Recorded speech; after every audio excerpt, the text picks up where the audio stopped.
Welcome to the Lone Screenplay Nominee Podcast, where we talk about films that were solely nominated for an Oscar in the writing categories. I'm your host, Matthew Anderson, and today we have Roberto Ortiz, who was originally on last time to talk with myself about Alexander Payne's 1999 flick, Election. Welcome to the podcast. How are you doing today? Also, I should note to anyone out there who is listening at the moment, we are recording this the day after the election. That's just because of how my scheduling is going to be for the next month or so. But aside from that, how else are you doing, Roberto? Doing pretty good, given the circumstances. Doing pretty good.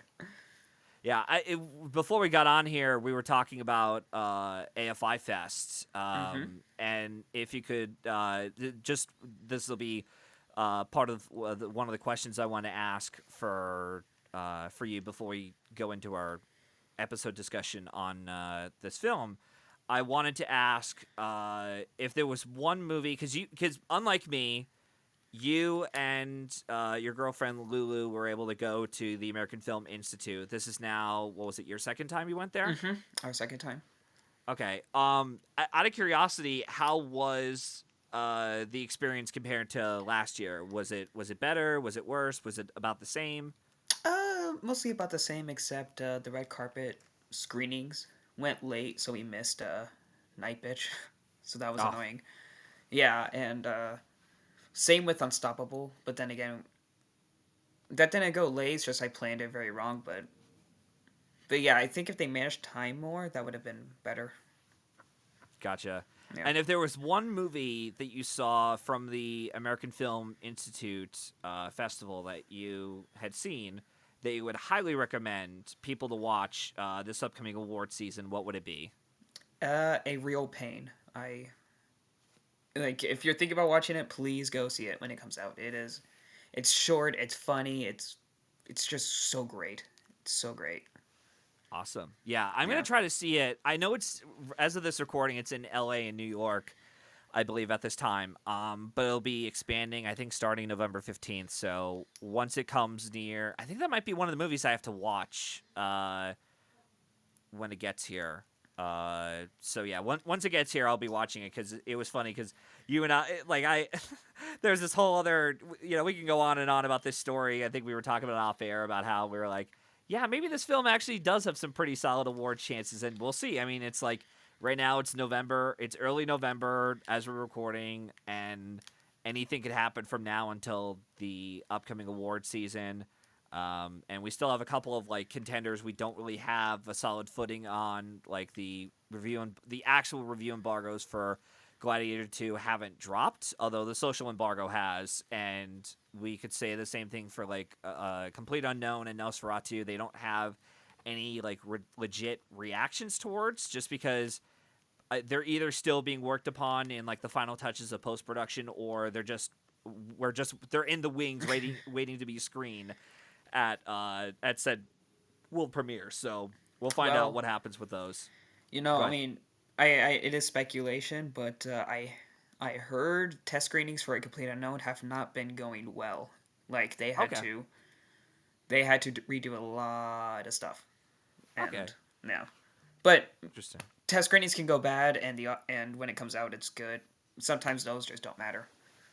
Yeah, even I'm trying to think, what was it? I think A Star Is Born got a mixed reception from test screenings. I think Maestro did too, a little bit though. It did, but although Maestro was much more critically panned, a little bit more critically panned from audiences than A Star Is Born was, but we still liked it. Yeah, no, I mean, I loved it. But a better example, I guess, would be Babylon. Those test screenings were amazing, and then when it released, everyone hated it. So yeah, that was definitely a movie. When I saw it in theaters, I'm like, I don't know how this is going to factor much into even the best picture conversation now that I've seen it.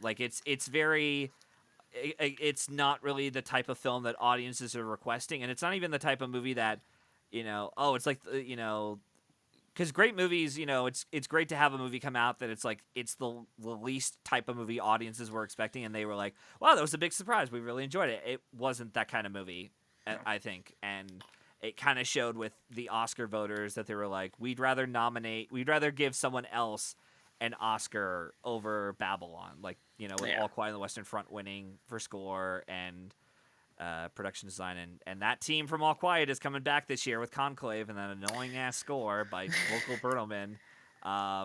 Yeah, this probably won't be the only time I complain about that score, but anyways. So enough about that.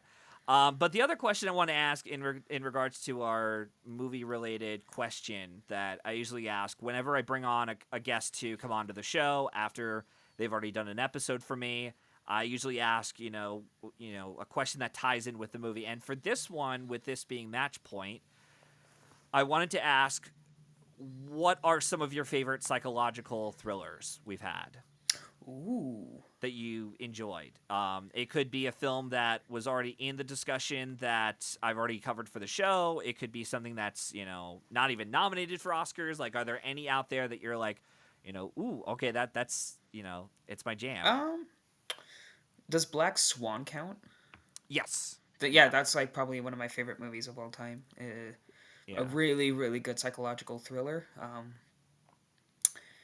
I'm trying to think, because that's a really great question. I enjoyed The Gift. That stars Jason Bateman. That's another plays with your head a little bit. You should check it out. I think you'd like it. I did, actually. I saw it the day after my birthday. Oh, really?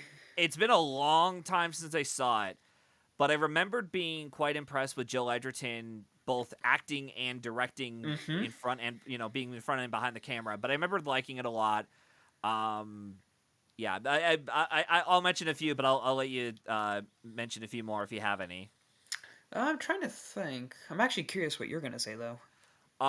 So Black Swan's a really good one. I saw that a couple years ago in preparation in case Brendan Fraser were considered for awards recognition, and I remember distinctly telling Nico and Zeddy from Chicago, if you're out there, hi. And I remember distinctly telling them that based on watching Black Swan and Requiem for a Dream, so long as the director had like a decent enough script and Fraser was willing to give it his all within The Whale, then I think he could win the Oscar for that performance, or like at least get awards recognition for it. And he did. I didn't predict him at the last minute, but I called it through most of the season. I'm like, Brendan Fraser might win the Oscar, guys, and I don't think Butler's going to do it. I mean, it was, pretty obvious. I mean, it's a Darren Aronofsky movie and a movie about a guy trying to reconnect with his daughter. Screamed Oscars. Yeah, and it's like an audience pleaser, whereas like Baz Luhrmann has never directed like a crowd-friendly type of movie. I mean, he has, but it's not in a way that really touches with Academy voters. Yeah, I was gonna say, like, Moulin Rouge exists. Audiences, I'm pretty sure, loved that movie. Well, I wasn't there when it came out, but I heard a lot of people liked it. I personally was mixed, but yeah, I think Elvis is the only movie from Baz Luhrmann that I can say I really, really like. Yeah, I wasn't a fan of it, but that's another conversation we could have. Going back to psychological thrillers, though, Parasite is a really great one. Psycho, which we already mentioned on The Disaster Artist. I'm reading literally from a list on here. Gone Girl's another great one. That was unfortunately shut out by the Academy, except for lead actress, which was bullshit, but whatever.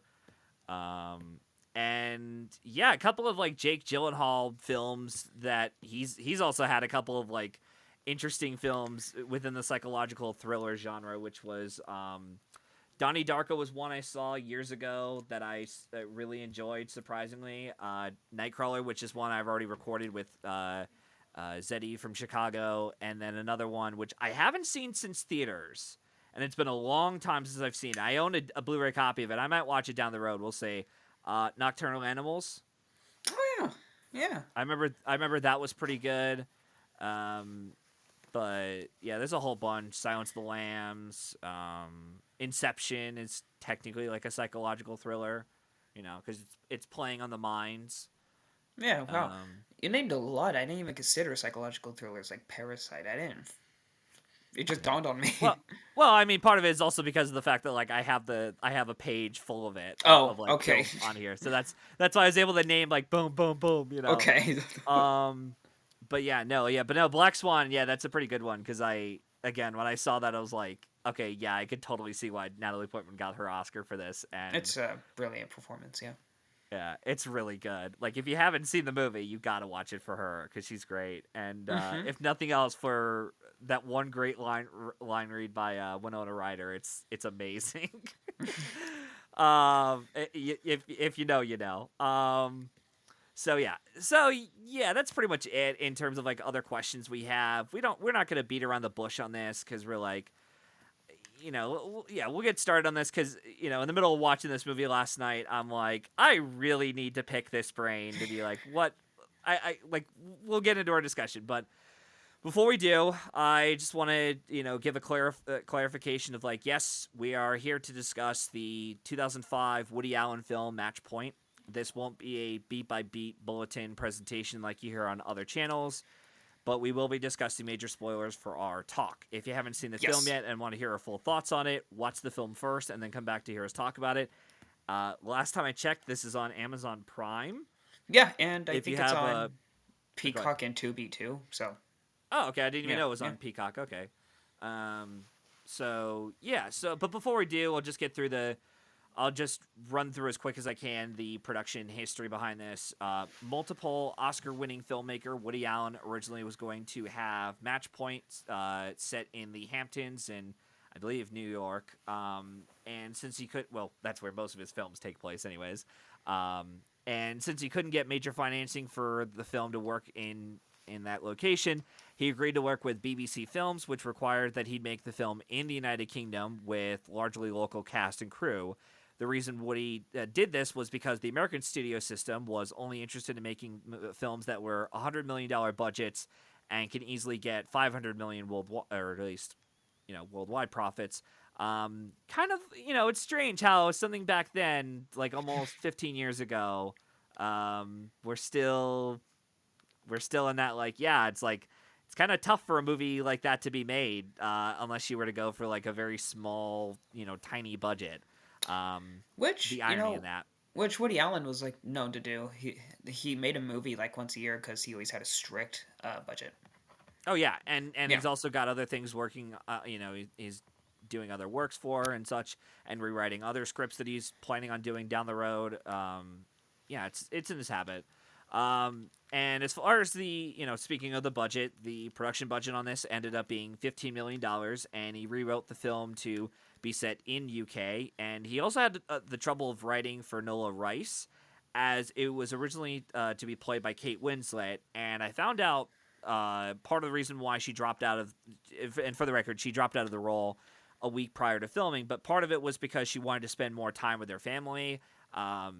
She's done she did like a lot of films in the early 2000s and even kept doing more films. Like the year after this, she did Little Children, which got her an Oscar nomination for lead actress. And then, down the road, she would end up doing The Reader, which finally got her the Oscar win. So, she had, other TV stuff going on here and there. But yeah, it was pretty interesting to be like, okay, yeah, an actress like her dropped out of the role, and so Woody Allen said, all right, then I'm gonna find someone else, and he ended up getting Scarlett Johansson to accept the role. And except there was one problem. He had to rewrite the role to be, instead of a British, character, to just write her as an American actress. I think that the occupation was still the same, but just Yeah. changed Yeah. the nationality of her. And he said it wasn't really anything difficult per se. He just said it only took him like an hour to like rewrite the character, just because of going through all the stuff Yeah. for the character and such, and even translating some of the. I think he was like trying to translate some of his more American comparisons that he makes within the script into more like a British connection within that world, so to speak. But yeah. So anyways, yeah. So the filming for this took place over the summer of 2004 on a 7-week schedule. Match Point had premiered out of competition at the 58th Cannes Film Festival and gained strong reviews from critics. Even Woody considered this one of his few Abe movies, in that it was considered, like, in his opinion, one of the best films he's ever made. And it even broke a streak of box office flops he had for a while, making over $85 million worldwide. Holy shit. Yeah, which is kind of nuts actually. And then he did like I think after this, I think Vicky Cristina Barcelona might have made money at the box office. I definitely know Midnight in Paris and Blue Jasmine did. I think they were like considered profit hits. Mm-hmm. And yeah, as far as like awards consideration for the film, it ended up appearing on National Board of Review's top 10 list of 2005 and garnered 4 Golden Globe nominations for picture, drama, director, supporting actress for Scarlett Johansson, and screenplay. After this year, he got nominated again for Midnight in Paris for director and original screenplay, and Blue Jasmine, which he got the original screenplay nod, as I mentioned. Those I think were other, at least two other films that he made that were box office hits, or at least enough to get awards recognition. And he ended up winning again in the original screenplay category. So it was like his third Oscar win for original screenplay. Yeah. I'll look up in a moment when I get through the log line. There were a couple other things I'll look up that I forgot to write down, but before I do, I'll just give people are wondering, well, Matt, what's the log line? You always do it every time you do these episodes. So the log line, pretty much for this movie, for Match Point, is at a turning point in his life, a former tennis pro falls for an actress who happens to be dating his friend and soon-to-be brother-in-law. And before I get my thoughts on the movie itself, I want to ask, what's your history with Woody Allen as a filmmaker? Obviously, he's done a lot of weird shit Yes. on and off camera, and we won't really dabble too much with that just because unless if it's were to tie into the movie somehow. But there's a whole other debate going on, especially with Woody, of like, should we separate the art from the artist? And I just want to ask though, again, like, going back to my question I was trying to reiterate before, what's your history with his films? Do you like some of them? Have you seen any of them? Well, I think that is a really, really great question because, well, yes, I've seen a lot of Woody Allen's films. I think it's a funny coincidence we're doing this episode because I think 2 months ago I binge watched all of his movies. Okay. It took me like a week, and I am mixed on his filmography overall. I think Blue Jasmine, Midnight in Paris, and Match Point, in my opinion, are one of his best. It's just when you watch a lot of his movies, there's always this one theme. It's always an affair or cheating. Yeah. Like all of, not all, like some they're not, but like his majority, it's always cheating, and it makes me wonder, not wonder, but he always adds a bit of himself in each movie, and I think this one is his longest movie. I'm Yeah. thinking at 2 hours. His movies are usually 1 hour and like 30 or 20, if I'm Yeah. correct. Yeah. I think I could be mistaken, but I do think Purple Rose of Cairo might have been like an hour and 40. Because I did that episode earlier this year, I believe. I did it with Ben Miller. Oh no, okay, so it's 82 minutes. Okay, never mind. All right, yeah. So you're right. I was wrong. He does make him for like hour and 20, hour 30. Yeah, Um, yeah. yeah, I think it's easy to separate art from the artist sometimes, especially. I mean, at least with me and Woody Allen, at least I'm able to do that with most directors. But with this, sometimes it's uncomfortable because of what happens in the movies. You're like, oh wait, you can see a lot of him in them. yeah. Yeah. And what I also want to bring up too, and I didn't even tell you this before we recorded.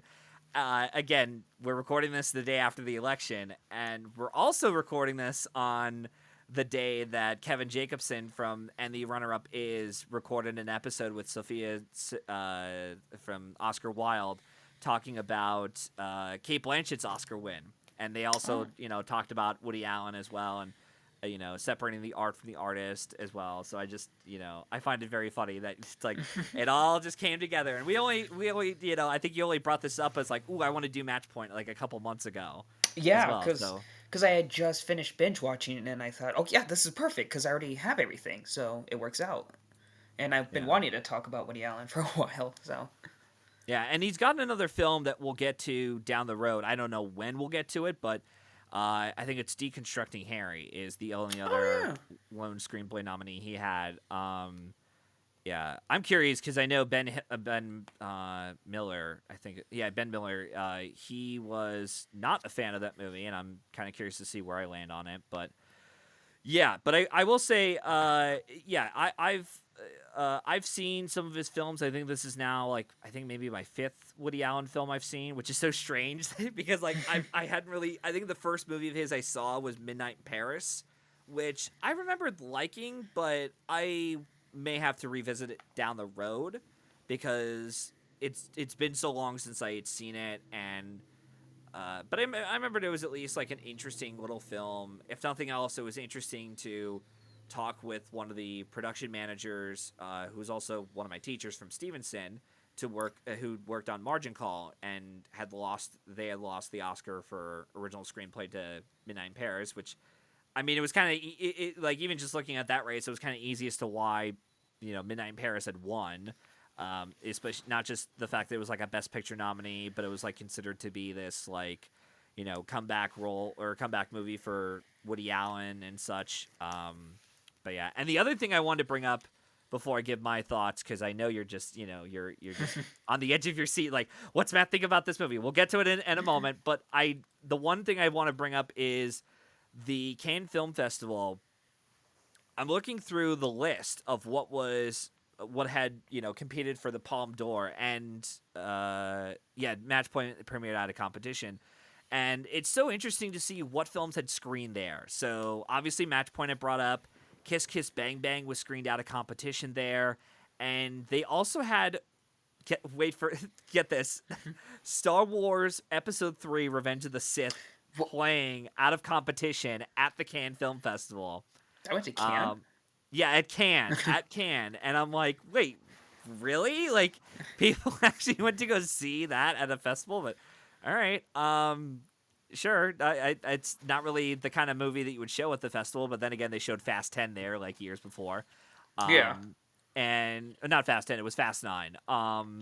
And then what was also interesting to be looking at this list and to see films like Caché from Mikhail Haneke.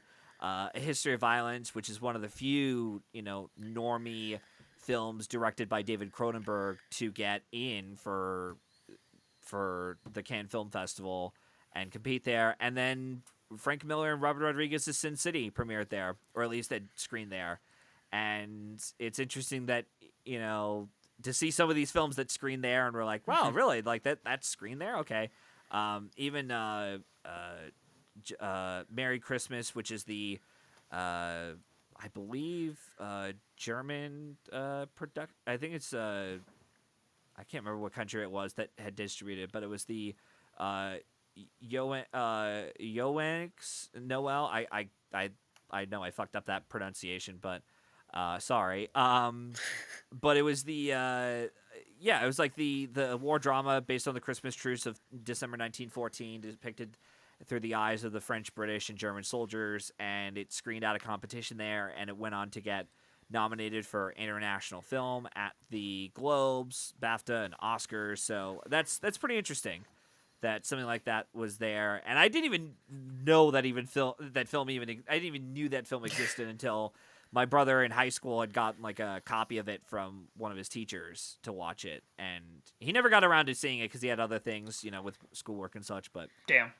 Anyways, but yeah, no, I'm curious to seeing it down the road, especially seeing how it compares to some of these other war films that I'm slowly getting sick of. But anyway, so back to Match Point. So yeah, so my thoughts on this movie overall was, I thought it was fine. I was, for the most part in the movie, I was like up until like the finale, I was thinking to myself, yeah, this is kind of like a fairly mediocre movie. Like, it's got like none of the actors. It like, to generalize my thoughts, and we'll sort of pick it apart a little bit here and there. But like, my opinion on the movie is just it just seemed like it's like there's nothing inherently wrong with the film per se, outside of like, oh, it's just a bunch of white people dealing with white people problems. As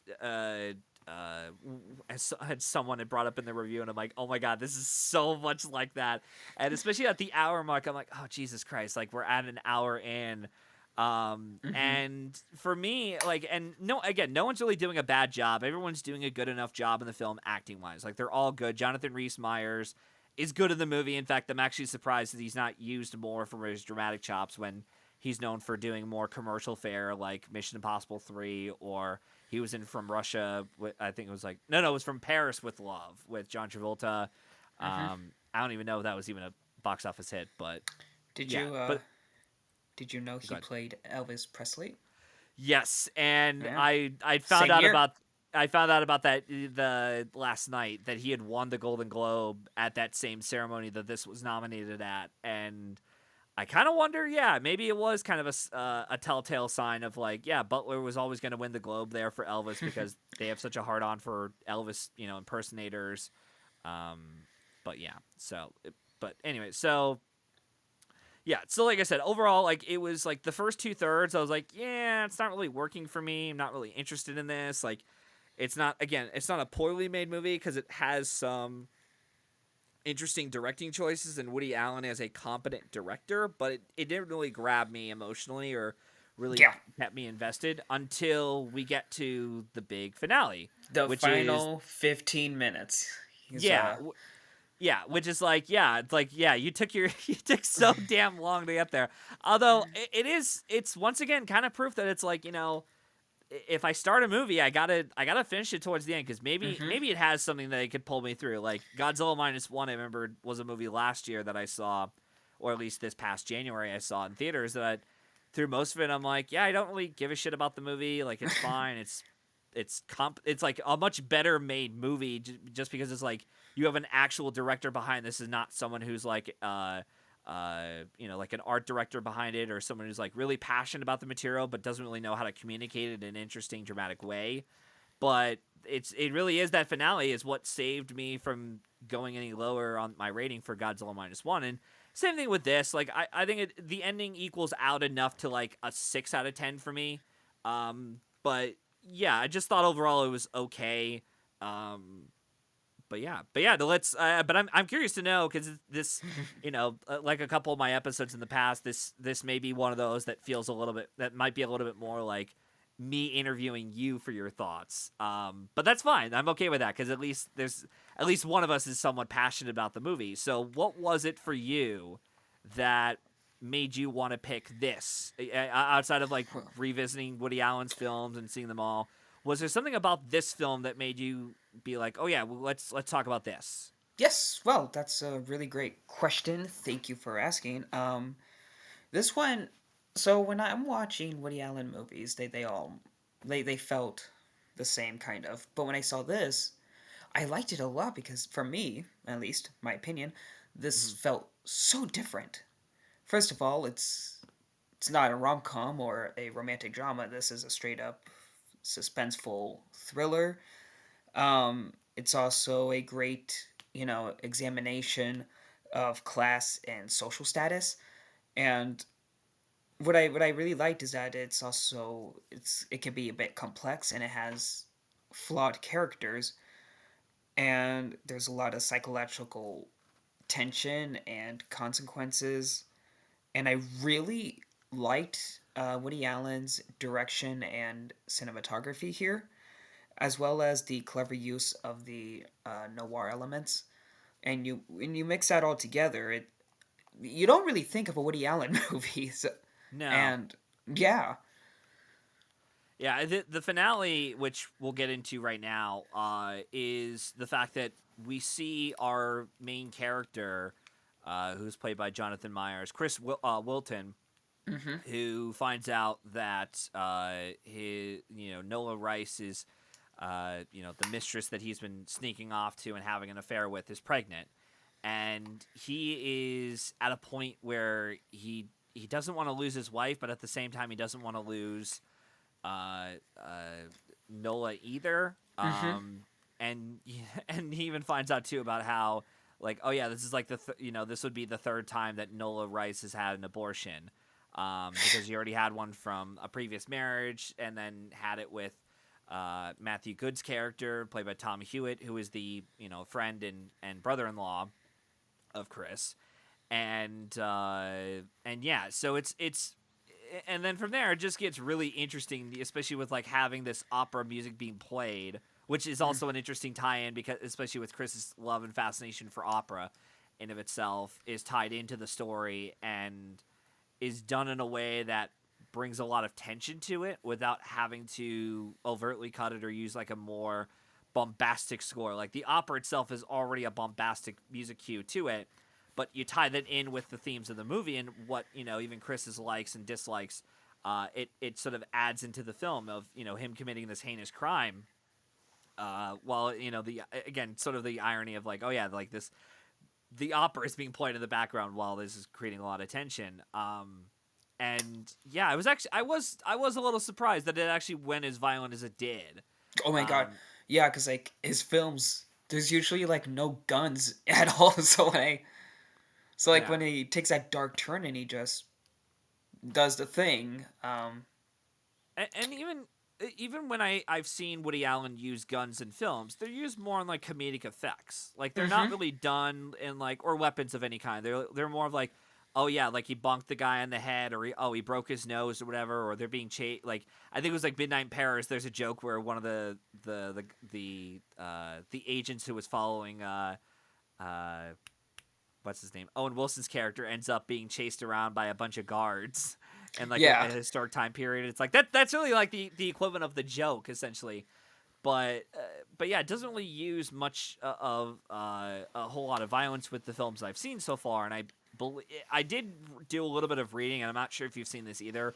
Crimes and Misdemeanors, I was told what this is very similar to in terms of some of the themes it talks about. Again, with like a man hiding his mistress from his wife, and trying to, thinking about offing her and such, and. But yeah, the whole time I was watching, I'm like, it's not really that much of like that funny of a comedy, and yet the dramatic elements to me, for me at least, they're not interesting enough outside of white guys dealing with white problems. Because like I said, I was like, even in like the first 20 minutes, I'm like, I'm all right, like I'm okay, but like, come on, let's pick up the pace a little bit, But I guess that also does show a bit of weakness as to like it's best that Woody Allen just sticks to these like hour 20, hour 30 movies just because it's much better mileage for me. In the same way of like I was okay with watching something like Zone of Interest because of the shorter runtime it had. Now if it had gone any longer, I probably would have been like, okay, this is really testing my patience and I cannot get through this movie without falling asleep. But because it's in a shorter runtime, it's able to explain what it needs to say, or at least have the director and writer say what they want to say, and then move on with the story. But with this one here, I was at like a 2-hour flick. I'm like, all right, like what's your point here? But yeah, no. But the finale is really good. Like as we mentioned, the murder itself is surprisingly brutal. I did love the chaos that emerged from it, like when they get inside and. Instead of because I think in the majority of the film we're mostly on like tripods, we're on like steady cams, we're on like rollers, whatever you call them, for when you put the tracks on and you move the camera over. But we never really see any of the handheld camera usage being used until the police arrived and they're investigating the crime of like, oh yeah, this could be like a drug related issue of like the landlady was being robbed by like a random drug addict, and then that the Nola Rice happened to just show up out of nowhere and get shot because they're like, oh shit, there's a witness, we got to kill her too. Yeah. And even when the guy who had seen Nola as he was leaving the apartment, I can't remember the life of me what his name, the character's name was, but yeah, and then him trying to give a statement as various police are coming in and be like, hey, did you know we got the reports from the coroner or whatever, they said that and it was really interesting directing from Woody Allen to be like, oh good, okay, yeah, he's doing something really interesting and unique here. And even the not that I thought it was like personally done this expertly well or anything, but even adding in the whole ghost aspects of like Chris will forever be haunted by the ghost of Nola Rice and the landlady for his entire life, especially when he's trying to justify the means of killing them both. And even with the police officer, which I have to admit that was definitely a moment of the film where I thought one was like really like, wow, that really is kind of lucky, and it kind of ties into the story of like Right? this whole match point of how, in a game of tennis, when the ball gets to a point where it ends up going midair on the net, it either goes one way or the other, and you never Yep. really know what's going to happen because it's like a 50-50 shot. And we find out from the police, one of the officers woke up in the middle of the night. He was like, I know who did it. It was Chris. He was the one who killed him, who killed the two people. And he's like, yeah, this is a really interesting theory, except you got one problem. There's a drug addict who had took one of the rings off of the landlady and was in his pocket, and it was like a previous drug addict convict who was killed during a robbery and whatnot, and they're like, yeah, it's got to be this guy because he took the ring. And it was even great too, adding that scene of where Chris takes the jewelry off the woman, especially the ring and all the necklaces, and throwing it into the water, and all of it went in there except the ring, which is Yeah. And I like loved. like his accidental mistake of like not throwing it in the ring was like what ended up saving him. Yeah, did you notice like in the beginning with the tennis when they showed the tennis thing and it bounces off the net? Same thing Yeah. happened with the ring. It bounced off the Yep. fence, and like I noticed immediately, and I went, "Oh shit! Something's gonna happen." Yeah. Like I knew it was gonna come back, but normally I'm not a fan of this type of character getting away. But it was done so well and so shocking that I was like, "Oh wow, okay." I was just glad that at Yeah. least something interesting was happening for me. Because, like Mm-hmm. I said, I really was at a point where I was like, okay, I'm really starting to get irritated with this movie a bit. And I was sitting there and I'm like, okay. I'm not really able to connect with this emotionally. But yeah, no, it really was like the final 15 minutes or so. And even that scene where Chris is being interrogated by the police officers of like, did you know Noah Rice? And they were like, well, Noah had a whole diary about you, and at that point, and he's really good in that scene. Jonathan Rhys Meyers, like he's a really solid actor. And again, it's a shame that he's not really able to do a whole lot of dramatic acting, or at least Mm-hmm. be able to do something as this good. Not saying he's like, oh, we got to give him an Oscar nomination. I'm not saying that at Mm-mm. all, but like he has shown that he can do a good role. I don't know what the reason is as to why he just doesn't Uh, do leading roles. Whether it's because of like he's off doing, he's got a personal life or whatever the case may be. I don't know, but I don't know either, because like I checked his filmography and he's doing like these B movies now. So yeah. maybe Hollywood's just not interested in him. I don't know. Yeah, and it also didn't help that he was in that shitty Mortal Instruments movie, We don't talk City of about that. Bones. Yeah, we don't Yeah, talk about that. yeah. And I forgot he was also in Stonewall. Okay, so maybe we shouldn't put him in dramatic roles. Yeah. Like, So we yeah, okay. so we Kinda, found out why. yeah. So now we found out why. It's like, yeah, he chose the wrong movies. He's like, oh yeah, let's get Jonathan. Let's get this great actor or really good actor. God, yeah, that really does piss me off, because even in something like Twilight, it's like, dude, I know Robert Pattinson can be a good actor. I know Yeah. he can, and he has proven himself afterwards. He is a capable actor. And it happens with some of these movies too, where it's like, God, you got they're thinking like, got to do it for a paycheck, got to do it for a paycheck, That's the got to thing. do You it, get rich you doing it, but know, like sometimes people just don't take you seriously afterwards. I mean, yeah. for example, before Uncut Gems, look at Adam Sandler. Nobody took him seriously, and then he did that movie, and then Well, even Colin Farrell, like he was known as like oh a leading, heartthrob when he did stuff like Alexander, and then he tried is the key word with stuff like Daredevil, which wasn't a good movie, but at least mm-mm. he was giving it his all in that role. And then now he's doing stuff like, I think he did After Yang was the movie Colin Farrell Yeah, did, and all then in he the same did, year. Batman yeah, after Yang and Banshees in the same year. That yeah, was what a time to be a Colin Farrell fan. Colin Farrell, yeah. Yeah, And what a time. he also had another film before that with like The Lobster, where it's like killing the sacred deer. So like he can do, so long as you stick him to these like character acting roles. Maybe that's what something Jonathan Rhys Meyers needs, is like he needs another director or another role or a handful of roles for him to be like, just do these character study roles, and you're better off with those. Mm-hmm. Because that could be why he doesn't get as many roles as he does. I keep forgetting he was also in Bennett Like Beckham, which I saw once at school, and I thought it was just whatever, save for like a joke here and there. But that film's also a bit dated with its with some of its takes on that. Yeah, it's anyways. There's a reason people don't really talk about it as much. Yeah, yeah, especially with Yeah. how it treats, like, oh yeah, these two characters, Keira Knightley and this other woman, I cannot remember for the life of me what her name was.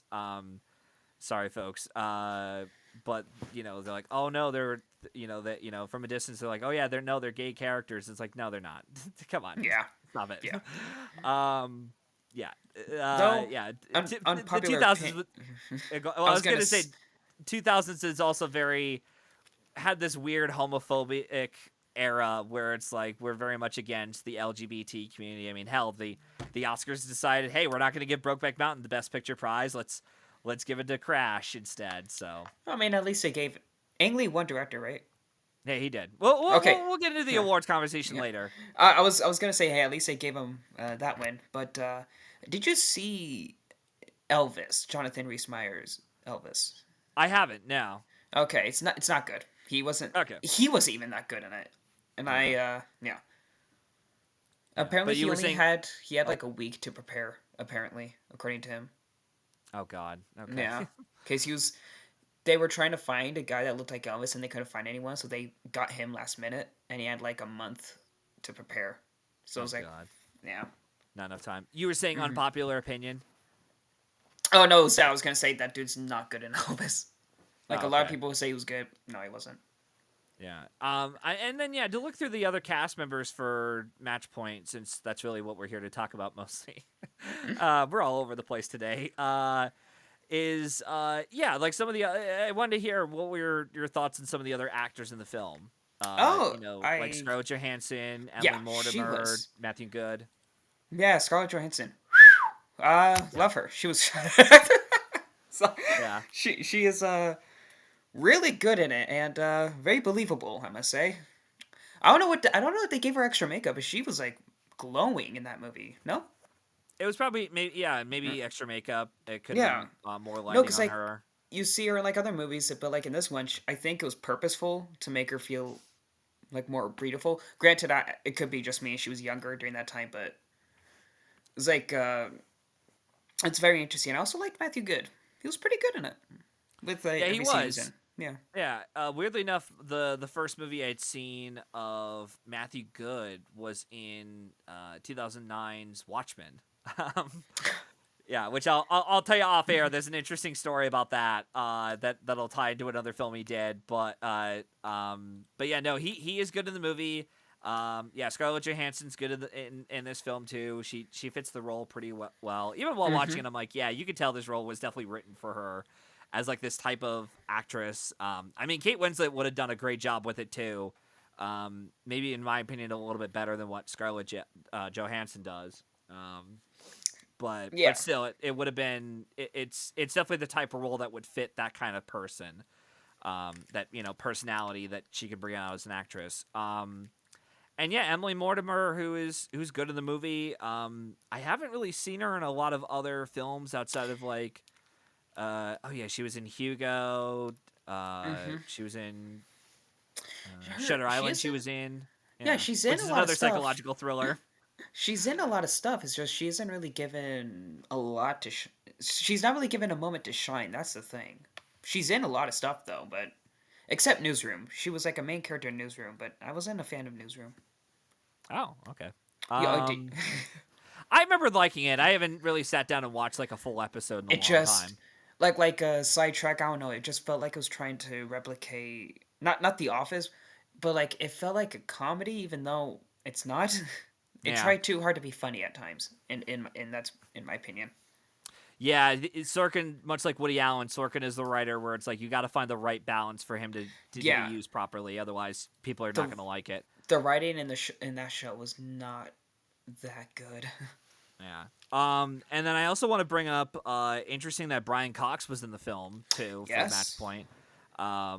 And yeah, he's good in the role. I would have I, I that was the other thing about the movie. I think I would have liked a little bit more is if I had with Match Point. I would have liked if there was a little bit more personal interaction with some of the family members. Like, yeah, we got it with Matthew Good, but I would have liked to have seen maybe a scene between Brian Cox and Brian Cox's character and Jonathan Rhys Meyers. You know, of them Mm-hmm. talking more. Like I know we got the one scene of them, you know, like prepping for the gun, and even with him saying like, you know, oh yeah, you know, we have a position opening up soon at this company. I think would be interested in doing.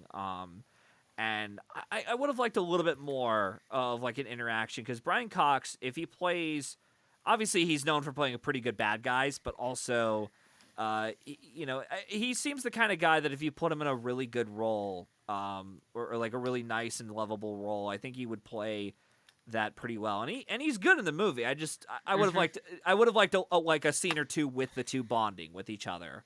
Yeah, I mean, well, I Um, mean, the thing is, it's not like anybody could have really done Brian Cox's role in this. I mean, no, it's yeah, just more like it's the writing issue is what I had an yeah. issue with there. Gotcha. Yeah, Though, because like because again as I said before when I started off my thoughts, there's nothing inherently wrong with Brian Cox or any of these other actors giving their performances. They're doing what they're doing, but mm-hmm. I would have liked a little bit more connection because that's the other thing I Yes, liked about yes. some of the other films that Woody Allen has done. There's a little bit more connection there, even in something like Annie Hall. There's a little bit more connection there, especially when for example, like Woody Allen's doing the whole lobster trick with, you know, or gag with, you know, Diane Keaton, and when he tries to do it with another woman, she's like, "What are you doing? What is this?" You know, and it's like, oh, okay, there's an interesting, you know, through line with that. Um, yeah, and then outside of that, I'm trying to even think if there's anything else I have to say about the movie really as a whole because I don't really have much else for this. Is there anything that you wanted to bring up, Roberto? No, I just I I I thought the writing was pretty good. It's the film builds, tension through its, what's the word I'm looking for? Exploration, Yeah. desire and obsession and moral ambiguity, especially through Chris Wilton's affair with Nola, and it sets it up pretty well. Especially with this God, what am I doing? I'm stumbling over myself, but it through that it creates a suspenseful narrative as his life becomes like it goes down the drain, and he has to like deal with making these tough decisions on like should he end the affair or like should he tell his wife. Um, which Jesus, that is so crazy. I was on the edge of my seat the entire time, thinking, "Oh Yeah. my God, he shot himself in the foot with this." Yeah, well, and the other thing too I thought was interesting was, you know, the whole time I'm like, come on, we know we're gonna get to the whole reveal moment, or oh, let's, you know, we're gonna get into this. But yeah, just yeah, like Woody Allen does a good, like he does a decent enough job with it. I could definitely see why people at the time were very enamored by it, especially when I had heard at this time like this was one of the few films where, you know, compared to what he had done in like the last couple films, it was like, all right, finally, it's like a breath of fresh air almost Yes, for Woody it's as a writer and director. yeah, because as I said previously, this is very different from what he's done, and I can see why he considers it one of his best because it's actually, you know, un what do you call it when you don't yeah, unexpected. It's very Unexpected, unexpected from yeah. yeah. Because I'm reading through what he's done, and it was like anything else, Hollywood Ending. It's like I don't even know any of these movies. I know he was in Sweet and Low Down, which got Samantha Morton and Sean Penn their Oscar nods. Yeah, oh yeah, that was Um, yeah, isn't that like a fake biopic? yeah, mockumentary. Yeah, it's a documentary. Yeah, I remember. That's a solid movie. It's pretty solid. And then yeah, Mighty Aphrodite. I'm actually curious in seeing that and Bullets Over Broadway. Ooh, Um, I liked Bullets Over Broadway a lot. Mighty Aphrodite. That one's pretty good too. Yeah, but of the films I've seen of his, I liked Annie Hall. I enjoyed Hannah and Her Sisters. Like I liked I thought that was good. And then we did, Purple Rosa Cairo. I already did my full thoughts on it with earlier in the year. So check out that episode if you want to hear my full thoughts on it. But yeah, I like that overall. But yeah, this one overall was it was okay. Like I thought it was fine. It's really the finale that really saved it from being this like fairly, in my opinion, mediocre, film. But yeah, it was Yeah. okay. Yeah. So yeah, but yeah, no, it's clear that I like I said, I didn't really have too much to say about the movie. I think I was gonna say I something I don't see a lot of people bring up, though I don't read a lot of reviews. I felt this film was also a good examination of class, social status. I think I said that at the beginning. Did I? Yeah, I think so. Yeah. Yeah. I love the film. I felt was also a critique. It also critiques the divide between social classes and also explores the dynamics between the affluent world of Tom Hewitt's family and the lower class background of Chris. And what really worked here was so for example, when you have Chris, his rise as a tennis instructor marrying it to wealth, it exemplifies his attempt to navigate and manipulate people. Like, this dude's Yeah. a very manipulative person. And what sucks is that he's pretty much handed this amazing perfect life on a silver platter just because he knew one person. Oh yeah. Yeah. Yeah. And it's very much like a case like in Hollywood. It's like you gotta be talented enough, and you have to You have to have connections to get into the workplace and really work your way to the top. Yeah. Yeah, like Um, this dude, Chris, he's like one of the luckiest guys I think I've seen. He yeah. cheats and gets away with it. Like, And it ties into the message of the movie that it starts at the beginning with the whole match point of like it's a kind of a 50-50 shot of like whether or not you win the game or you lose it, and that's very much how it is with life as well. That's an yeah, interesting point. it's a Yeah. it's a good exploration of luck versus fate, and it's a bitch sometimes. Yeah. Because that dude, how do you get so lucky? Yeah, Like, exactly. Yeah. Yeah, that's a good point. Yeah, so any other thoughts you have about the movie before we move on to the award section? no, I just, I really liked this movie. It's one of Woody Allen's best, in my opinion. I mean, as I said before, I listed what I liked about it, what I thought stand out. So there isn't really too much for me to say. So Okay. yeah, let's move on. All right, yeah. So we'll just get through our last couple questions I have usually for the our wrap up for the show, or at least for the episode. I wanted to ask if you thought this was worthy of its sole nomination, and would you have nominated the film for anything else in the in other categories? Yes. All right. I do think it was worthy.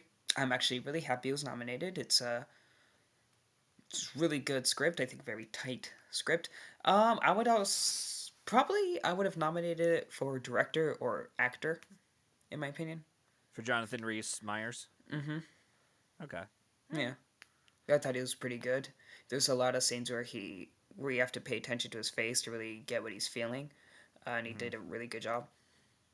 Yeah, like I said before, I thought he was good, but I wouldn't really personally give him like, oh, we got to give him an Oscar nod for this, just because that lineup for lead actor. I haven't seen Hustle and Flow, but I have seen the other four: Capote, Brokeback, Walk the Line, and Good Night and Good Luck. They're all really good. Like that's Okay, a really so good lead actor I lineup. I take back what I said. Yeah, We can yeah, leave him yeah, out. exactly. It's like with a lineup like that, how the hell can you Yeah. put him in? So scratch what I said. I'm happy Yeah. with that lineup. Yeah. But yeah, it's like a really good lineup, even though, yeah, like a lot of people, I know there are some people that don't like the Capote win, but I'm at least glad Philip Seymour Hoffman got his Oscar when he did, and he was pretty good in the film. And it's like compared to other years, that lead actor lineup would be shit. Oh yeah. And even I don't know what we're in store for this upcoming Oscars, but it's probably going to be a bit more barren than usual just because of the picks we have. Um, Yeah.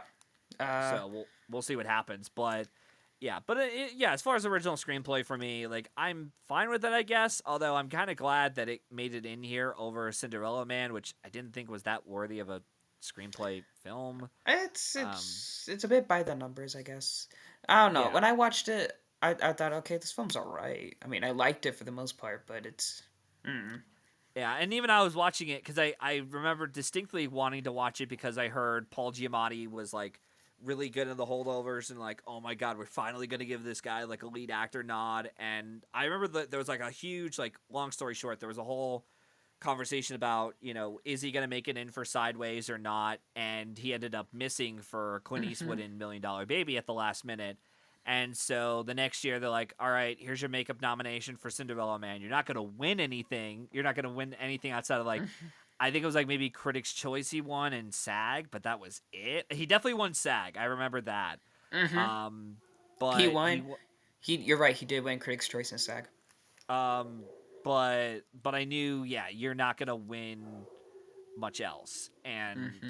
then that was it. And then, yeah, he lost to George Clooney for Syriana, which is fine as a movie. But although that was also a strange of like, it was technically based in part of like on a book that Stephen Gaghan had adapted, but they considered it as original because he essentially was like fabricating ideas from the book, but not really doing anything to like put it into like a faithful enough adaptation. I don't know. It was strange. So they categorized that at the Oscars for original, and then adapted. They went with that for adapted for Syriana. I Um, yeah. and weirdly enough, even though Woody Allen is he is a WGA member, at least was. I don't know if he still is now. But Matchpoint didn't get a WGA nod. Um, it was like Crash, which won the award there, Mm-hmm. unfortunately, and then Good Night, Good Luck, and Squid and the Whale. And then the other two nominees there were The 40-Year-Old Virgin and Cinderella Man. Cinderella, 40-year-old virgin. Yeah, Huh.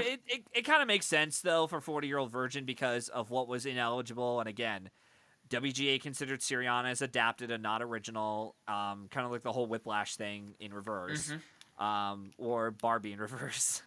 I mean, um, I feel like if you're even loosely based on any material, I consider it adapted, especially a book. yeah. Yeah. So, but yeah, and then outside of that, though, it's like, I'm trying to think if there's anything else.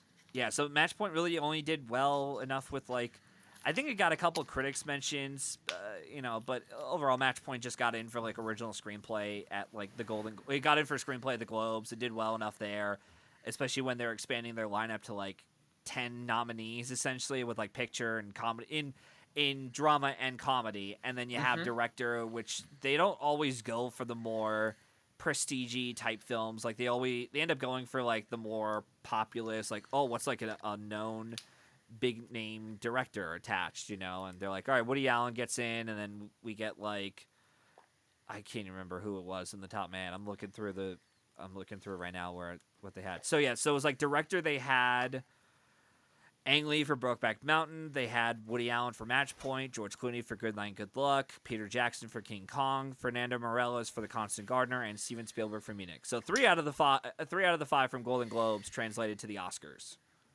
Wow. So, and then yeah.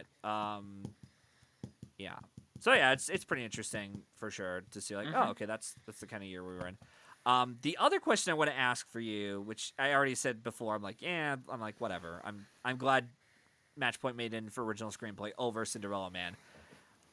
If this were hypothetically speaking in a year of 10, okay, we're gonna play this little game before we wrap up the show and have Yeah. any other final thoughts and awards for the ceremony. If this were in a year of 10, okay, what do you think were the other 5 nominees? Oh So the God. nominees that they nominated were Brokeback Mountain, Capote, Crash, Munich, and what was the other film? Good Night, Good Luck. Those were the 5. Okay, so Walk the Line for sure. That was number 6, I think, because it There got the was PGA nod. Yeah, there's no way. And also, didn't it get on at Golden Globes too? Yep. Yeah, so It Walk won the the Line it for won sure. the it won the Golden Globe comedy category. Did Cinderella Man get in? It did. Okay, Yeah. okay. Yeah. Let me see. Hmm. Maybe Yeah, it the only got constant. Did the maybe like Constant Gardner get in? yeah, I think so cuz it got usually if you're in editing most of the times if you're in Yeah, editing and you're in also like a one supporting contender. actress. I think that would Yeah. have gotten in for sure. Um. Ooh, And that's like. Yeah. by the way, Cinderella Man only got 2 Golden Globe nods for lead actor for Russell Crowe and then Paul Giamatti for supporting. If okay, well, if there was any, justice in the world, Revenge of the Sith would have gotten in to picture. Would have. We both know that was never going to happen. No. No, there was no way. Like a alone makeup nod getting into picture. They're not doing that. What about you? I'm guessing you already have a. I have a couple ideas. I don't really feel comfortable with it. I think really the biggest question mark of like, do I think Memoirs of a Geisha or King Kong would have made it in? Well, in that Ooh. both of them would make it in because if that were the case, then that means that would have been like one of the few years where we would have had like multiple Best Picture nominees in with no writing, directing, or acting nods. Because Well. I think Memoirs of a Geisha was kind of close to an acting nod for Zi Zhang, Mm-hmm. but she never. I think outside of like. What was it? I think it was like maybe a BAFTA nod she got. She definitely got in at SAG and Golden Globes, but I don't think she was really ever considered like a potential nominee. Hmm.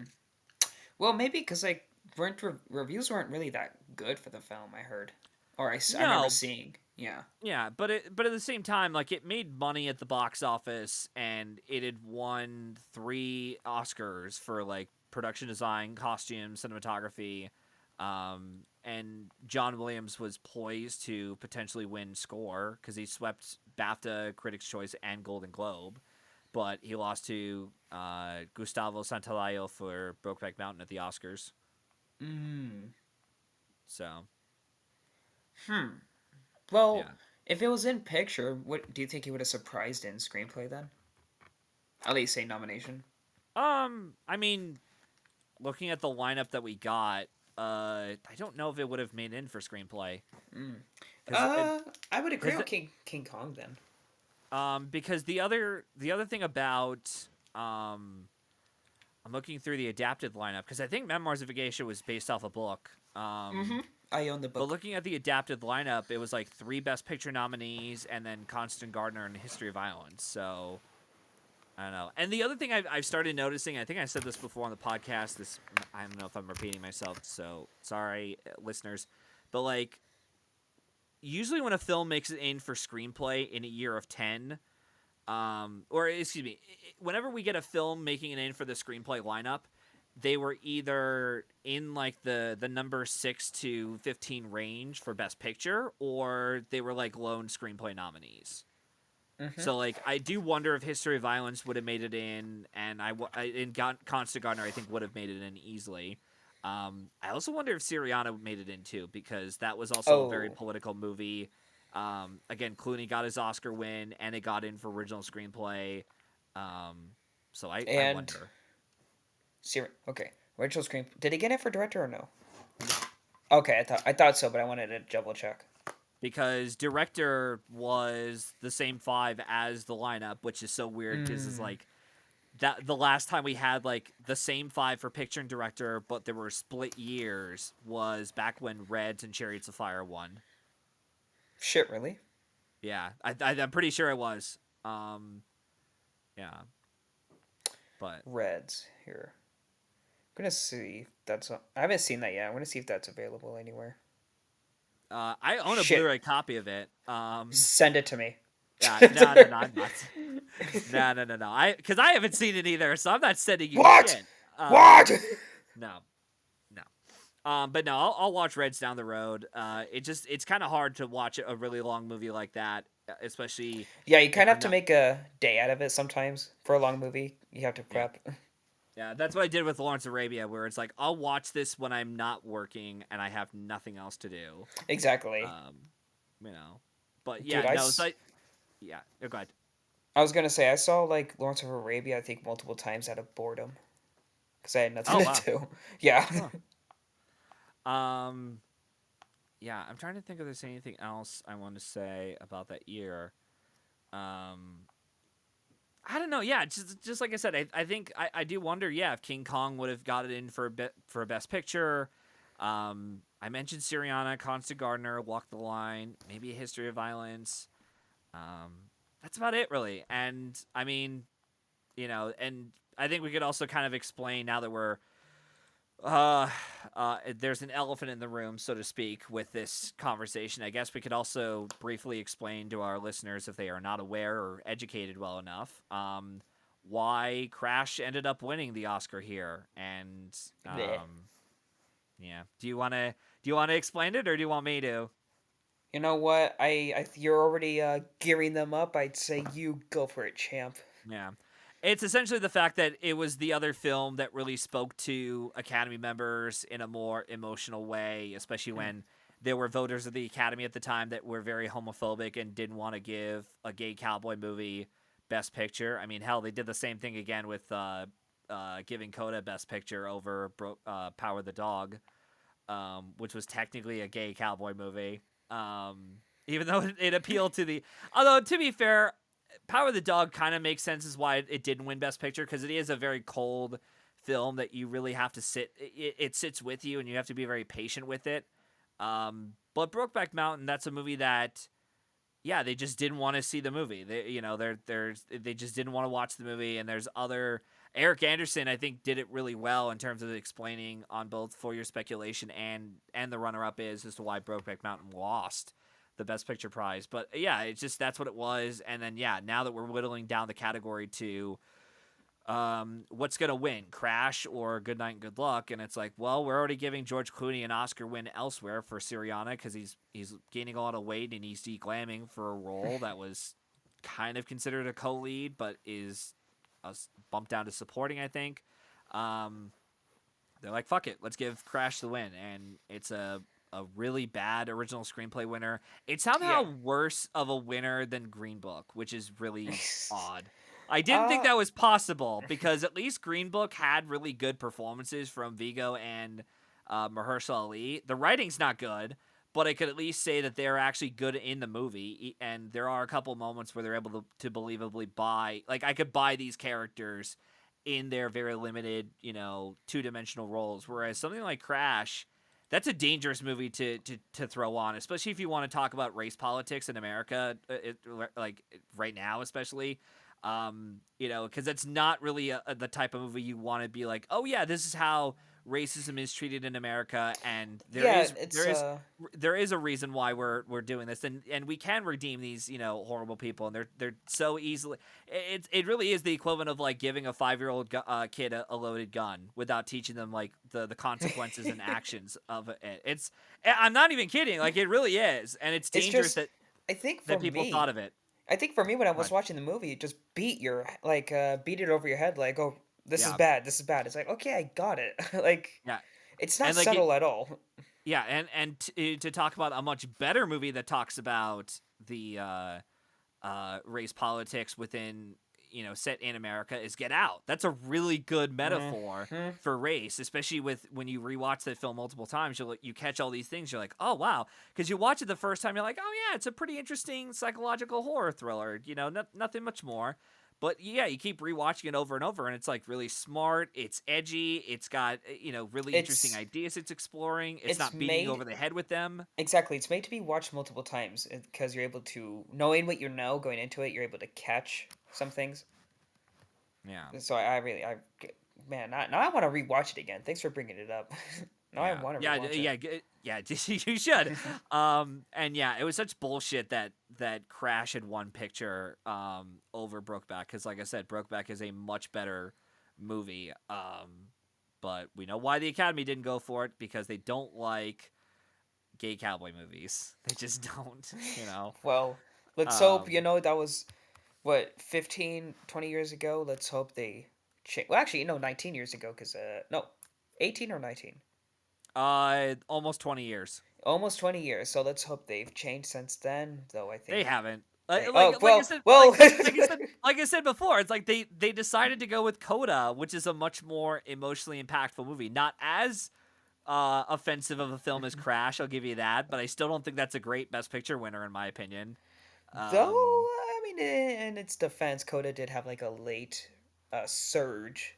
It yeah, went PGA and SAG at the very last second. So yeah, which you is know, why which is why I was like, oh, this is bullshit. There's no way this film's gonna win any Oscars. dude, And then yeah, then it won. I'm like, wow, I just I okay. was I was so mad, man, because like I kept telling my neighbor because he's also into the Oscars and he said Coda was gonna win. I was like, no, it's freaking not. There's no way. And I didn't believe it until the PGA win, and I thought, okay, this race is done. It's over. yeah, well, even then I didn't believe it. So mm. I did also want to real quickly get through some of the other films that were in contention for this year, in case I don't bring them up for when I come back next time, whenever that is, for Squid and the Whale.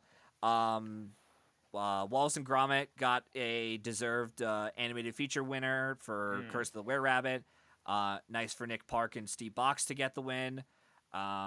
Six Shooter, which was Martin McDonagh's only Oscar win so far for live action short. Um, so that's cool that it got the win.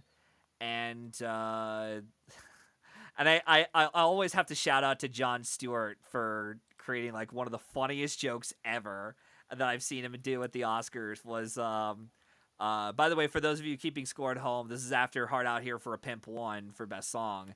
And he's like, Martin Scorsese, 0 Oscars, 3-6 Mafia, 1. And then what happens the next year? Martin He Scorsese wins for The Departed, and I just thought that was the funniest. Like don't get me wrong, it was a deserving win, but it was like one of the funniest jokes because it happened the year before The Departed came out. Um, but yeah, that was great. And then yeah, King Kong. It got the 3 Oscar wins. It got visual effects, sound mixing, sound editing, and yeah, I just find it really interesting that ended up being what it was. And it's really, I mean, looking back, it kind of makes sense in my opinion as to why Walk the Line missed the sound mixing win over King Kong, even though Walk the Line had won the Sound Mixing Guild and the BAFTA award. And yeah, which I already I think I explained to you off air why that was hmm for King Kong, but Yeah, we talked about it like I think a few days ago. yeah, essentially it was the fact that like because of the competition that year and the fact that King Kong was it had the same sound mixing team attached to Two Towers and Return of the King. The Academy, I guess, must have figured, well, with a lineup like this, it's like, well, all right, we can throw them another Oscar win because this is technically our. Sorry, we couldn't get you for Two Towers because Return of the King was just going to sweep everything that year, and King Kong was considered like, in my opinion, it was considered like a makeup IOU for the team. Mm. Even though it's the same team again working on Two Towers and Return of the King for Lord of the Rings. Um, but still, but yeah, I was okay with that winning mixing and sound editing.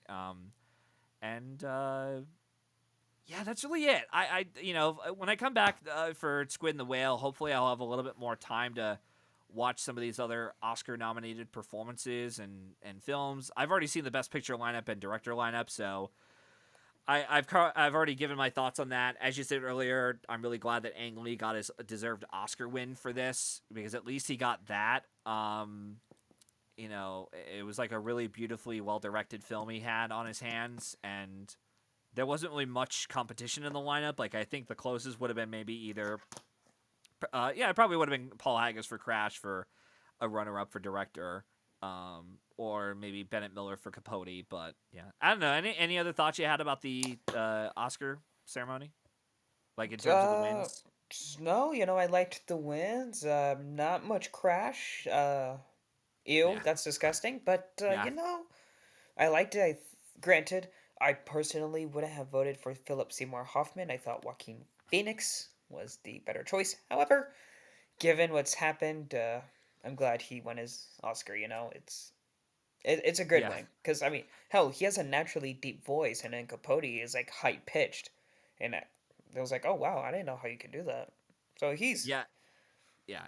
He was good in Walk the Line, and even Hoffman and Capote. That would have been like a really like I always have trouble with thinking like for me personally, I always have trouble to be like, on days I'm like, oh, I go with Hoffman, oh, I go with Phoenix, oh, I go with hmm Ledger, because they're all really really good a in their great roles. example. It's all three brilliant performances, and yet you have to pick one. And I, I'm not gonna complain. It's a great win. I personally wouldn't have chosen it, but it's a really great win. Yeah, and of course we miss Philip Seymour Hoffman and Heath Ledger. It's a shame they were Yeah, taken away from us so soon. yeah, and man, it sucks, especially Philip Seymour Hoffman. Yeah, There was still he'd be nominated again today. That there was so yeah, much more roles he would have gotten. yeah. He definitely would have done more PTA films. That's for certain. Yeah, Um, he would. He probably would have done Bradley Cooper's character or something. I don't know. oh, I would have loved that. Oh yeah, that Yeah. would have been great. Yeah, that would have been awesome if he did a role like that and he's working off his son. Like, all right, cool, perfect. Um, yeah. So other than that, yeah, that's all we have really here on the show. I don't really have much else to say about this awards race other than the Academy can go to hell for giving Crash Best Picture. I know most of the voters already are in hell because half of them are dead. Um, And yeah. Well, this is a bit of a sidetrack, but Paddington 3 is coming out. Watch out, Oscars. It's gonna it's gonna or come in. Paddington 3. Paddington 3. Yeah. They'll choose between that or Morbius. No, Madam Web for picture. It's like, Yes. what do we go Okay. for? Dakota Johnson. A lot of people are underestimating her, guys. She could she get. she could beat out Angelina Jolie. She could beat out Carlos Sophia Gaston. Watch out, Mikey Madison. Oh yeah, This, no. Madam Web is coming in. yeah, We're just not expecting it yet. yeah. And then Tom Hardy will win lead actor over Brody for the Brutalist. Oh yeah, Venom. Yeah, Yep. Venom 3. That'll be Tom Hardy's win. Anyways, He uh, wrote that movie. yeah, Yeah. I completely forgot about it, and now I want to. Okay, Okay, and yeah, all right. The Academy likes when you write your own movies. Just say. No, we're done. We're done. We're done with this. So, I'm, anyways, yeah. So, thank you again, Roberto. Jokes aside, thank you again for dedicating your time to be here on the show. Mhm. Before we sign off, is there anything you'd like to plug in, or where listeners can follow you Yes, along after the episode is done? I. I guess I'm a quote unquote critic. I guess I don't know how you call yourself, but anyway, I write reviews. I post them on Instagram. I'm also a writer on loudandclearreviews.com, so you can see my reviews there too. And if you want to see me argue with people online, go to Twitter. That's where you'll find me. Yeah. Yeah, that's where most of the heated arguments are from, anyways. Yeah, and you can follow me and the show through Linktree under @Matthew995, or you could follow me on all my social media accounts. On the same site, I provide a link for where you can listen to more episodes of the show. And if you're interested in being in the hot seat, let me know, and hopefully we can arrange that happening soon. I should also mention before I go, once again, I already mentioned this for the Disaster Artist. I think I did. I've already gotten my last couple of guests for the rest of the show. I've already got one I got to record literally next week. So by the time this episode comes up, I'll already have recorded that next episode, hopefully. And then, yeah, I got one more episode after that, and we'll be all set to go for the end of the end of the year. I'll put the show on hiatus for about a month or so. I'll come back in like late January or early February with a new episode for the show, and we're doing something a little bit different. I don't want to say what it is yet, but I think some people I've already talked with have been very interested in, curious to see how it will do, and what exactly I'm playing with, outline wise. But I'm still working on some of that. But we'll definitely announce what it is I'll be doing for the show, like late November, early December. And we'll take it from there. So, yeah. Like I said, thanks again, guys, for listening to the episode. In the meantime, we hope you enjoyed listening to this episode, and we hope to see you at the movies. Take care, guys.